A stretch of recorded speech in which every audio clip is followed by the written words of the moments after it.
May pasaring si Palace Press Officer Claire Castro tungkol sa mga senator judge na anya'y nag-aabogado para kay Vice President Sara Duterte sa impeachment trial.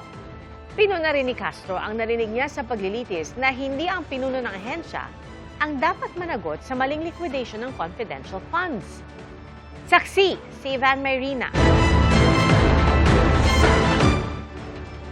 Labas ang palasyo sa impeachment trial ni Vice President Sara Duterte.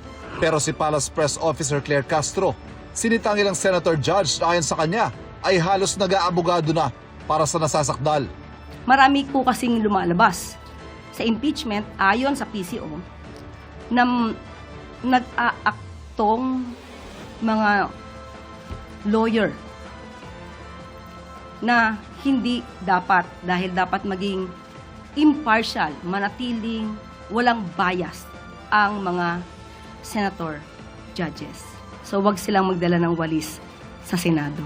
Sabi ni Castro, may hindi dapat ginagawa ang isang senator judge.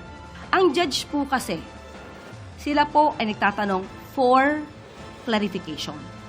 Ang ibinabato nila ay clarificatory questions. Hindi po sila para mag-cross-examine ng witness. Hindi po sila dapat nakikipagdebate sa witness. Kasi ang mandato nila, kunin ang katotohanan para sa taumbayan. Kasalukuyan dinidinig ng Senate Impeachment Court ang akusasyon ng maling paggamit umano ng confidential funds ni Vice President Sara Duterte. Ang pinaka-bias daw na narinig ni Castro sa impeachment trial na ang dapat managot sa hindi tamang liquidation ng confidential funds ay ang Special Disbursing Officer o SDO lamang. Na ang dapat managot lamang ay ang SDO. Nakalimutan na may head of agency. Meron ng sariling batas, merong proseso, pero yung proseso ay nililihis. Iniiba ang interpretasyon at hindi hinahayaan ang witness na magtapos ng kanilang sagot. Sa pagdinig kahapon, nagtalo sina Senator Judge Amy Marcos sa testigong State Auditor na si Roderick Wamil sa kung hanggang kanino ang pananagutan sa confidential funds sa ilalim ng COA Joint Circular o JC.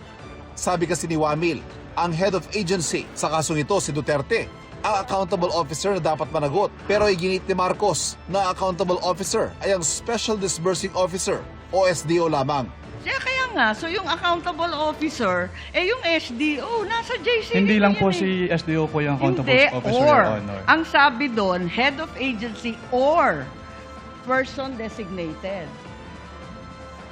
Oo, ang liwanag sa definition ng joint circular. Mag-yes or no ka lang, kanina ka pa, inaaway mo ko lagi. Hinihinga namin ng pahayag si Senadora Marcos na kapatid ng Pangulo, pero kilalang kaalyado ng bise.